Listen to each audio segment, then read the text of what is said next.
Hi all അസ്സലാമു അലൈക്കും. അപ്പോൾ ഇന്ന് ഞാൻ വന്നിട്ടുള്ളത് വളരെ സിമ്പിളായിട്ടുള്ള മുട്ട കൊണ്ടുള്ള ഒരു റെസിപ്പിയുടെ വീഡിയോ ആയിട്ടാണ്. അപ്പോൾ ഇത് നമ്മൾ പ്രത്യേകിച്ച് മസാല വരട്ടേണ്ട ആവശ്യമൊന്നുമില്ല. നമുക്കിത് എങ്ങനെയാണ് ഉണ്ടാക്കുന്നതെന്ന് നോക്കാം. അതിന് മുന്നേ ഈ ചാനൽ സബ്സ്ക്രൈബ് ചെയ്യാത്ത ആരെങ്കിലും ഉണ്ടെങ്കിൽ ഒന്ന് സബ്സ്ക്രൈബ് ചെയ്തിട്ട് സപ്പോർട്ട് ചെയ്യണേ. വിരുന്നുകാരൊക്കെ വന്നാൽ പെട്ടെന്ന് തയ്യാറാക്കാൻ പറ്റുന്ന ഒരു വിഭവമാണ്. അപ്പോൾ എന്തായാലും നമുക്കിത് എങ്ങനെയാണ് ഉണ്ടാക്കുന്നതെന്ന് നോക്കാം. അതിന് വേണ്ടിയിട്ട് ഞാനിവിടെ ഒരു 6 മുട്ട വേവിച്ചെടുത്തിട്ടുണ്ട്.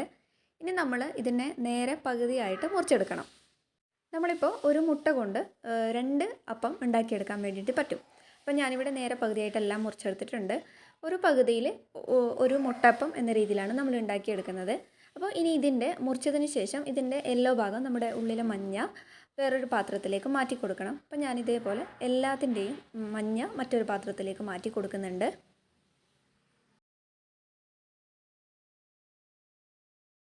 അപ്പോൾ ഇതുപോലെ ഞാൻ എല്ലാം കൂടി മാറ്റി കൊടുത്തിട്ടുണ്ട്. ഇനി നമ്മുടെ മഞ്ഞയിലേക്ക് കുറച്ച് സവോള ചേർത്ത് കൊടുക്കണം.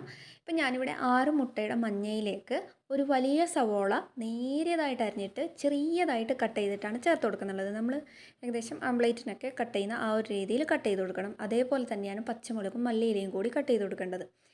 സവോളയും പച്ചമുളകും മല്ലിയിലയും മാത്രം മതിയാകും. അപ്പോൾ പച്ചമുളക് ഒരു 2 പച്ചമുളക് ചെറുതായിട്ട് അരിഞ്ഞിട്ട് കൊടുക്കുന്നുണ്ട്, മല്ലിയില കുറച്ച് എടുക്കുന്നുണ്ട്. അപ്പോൾ ഇത് മൂന്നും കൂടി നല്ലപോലെ ആവശ്യത്തിന് ഉപ്പ് ചേർത്തിട്ട് നല്ലപോലെ നമ്മുടെ കൈ കൊണ്ട് തന്നെ കുഴച്ചെടുക്കണം.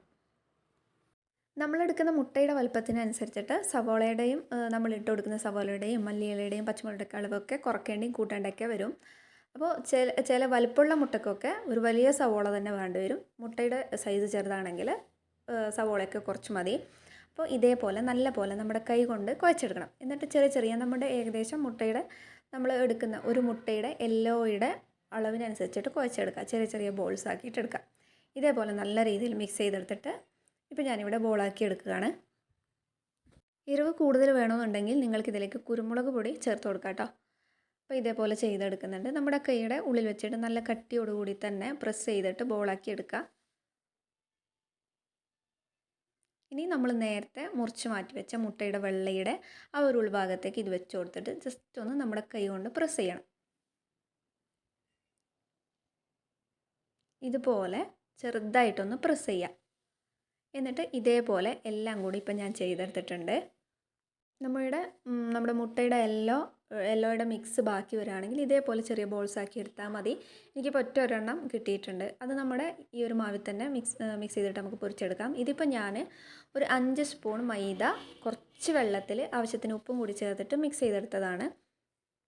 നല്ല കട്ടിയോടുകൂടി തന്നെ വേണം മിക്സ് ചെയ്തെടുക്കാൻ വേണ്ടിയിട്ട്, ലൂസായി പോകാൻ പാടില്ല. ഇതുപോലെ കട്ടിയുള്ള മാവ് തന്നെയാണ് വേണ്ടത്. ഇനി ഇതിലേക്ക് നമ്മൾ നേരത്തെ റെഡിയാക്കി വെച്ച മുട്ട ഇതുപോലെ ചേർത്ത് കൊടുത്തിട്ട് നമ്മുടെ സ്പൂണിൽ ഇതിൻ്റെ മേൽഭാഗമൊക്കെ ഫില്ല് ചെയ്യുക. ഈ മാവ് കൊണ്ട് മുഴുവനായിട്ടും കവറാകുന്ന രീതിയിൽ ഈ മാവ് സ്പൂണിൽ ഒഴിച്ചു കൊടുക്കുക ഇതുപോലെ. എന്നിട്ട് നമ്മൾ എണ്ണയിലിട്ടിട്ട് പൊരിച്ചെടുക്കുകയാണ് ചെയ്യുന്നുള്ളത്. ഞാനിപ്പോൾ ഇവിടെ വെളിച്ചെണ്ണയാണ് യൂസ് ചെയ്തിട്ടുള്ളത്. ഓയിലായാലും പ്രശ്നമൊന്നുമില്ല. അപ്പോൾ ഇതേപോലെ ഞാൻ ഇട്ട് കൊടുക്കുന്നുണ്ട്. ഇത് നമ്മൾ പൊരിച്ചെടുക്കുമ്പോൾ മൂടി വെച്ചിട്ട് വേണം പൊരിച്ചെടുക്കാൻ കേട്ടോ. ഇത് പൊട്ടിത്തെറിക്കാനുള്ള ചാൻസ് ഉണ്ട്, അതുകൊണ്ടാണ് പറഞ്ഞത്. അപ്പോൾ ഇതേപോലെ ഞാൻ ഇട്ട് കൊടുത്തിട്ട് മൂടി വെച്ചിട്ട് ഒരു ഭാഗം ഏകദേശം നമുക്ക് മനസ്സിലാവുമല്ലോ, ഒരു ഭാഗം മുരിഞ്ഞതിന് ശേഷം തിരിച്ചിട്ട് കൊടുത്തിട്ട് വീണ്ടും മൂടി വെച്ചിട്ട് തന്നെ വീണ്ടും അത് പൊരിച്ചെടുക്കുക. എന്നിട്ട് നമുക്കിത് എണ്ണയിൽ നിന്ന് കോരിയെടുക്കാം. വളരെ സിമ്പിളായിട്ട് ചെയ്യാൻ പറ്റുന്ന രീതിയാണ്, ചെയ്യാൻ പറ്റുന്ന ഒരു സംഭവമാണ് നമ്മുടെ ഈ മുട്ടയപ്പം എന്നുള്ളത്. ചില നാടുകളിലൊക്കെ ഇതിൻ്റെ പേര് ജസ്റ്റ് ഒന്ന് മാറ്റാണെന്നേ ഉള്ളൂ. അപ്പോൾ നമ്മുടെ നാട്ടിൽ ഇതിനെ മുട്ടയപ്പം എന്നാണ് പറയുന്നത്. അപ്പോൾ എന്തായാലും നിങ്ങൾക്ക് വീഡിയോ ഇഷ്ടപ്പെട്ടെന്ന് കരുതുന്നു. വീണ്ടും നല്ലൊരു വീഡിയോ ആയിട്ട് വരാം. അതുവരെ ബായ്, അസ്സലാമു അലൈക്കും.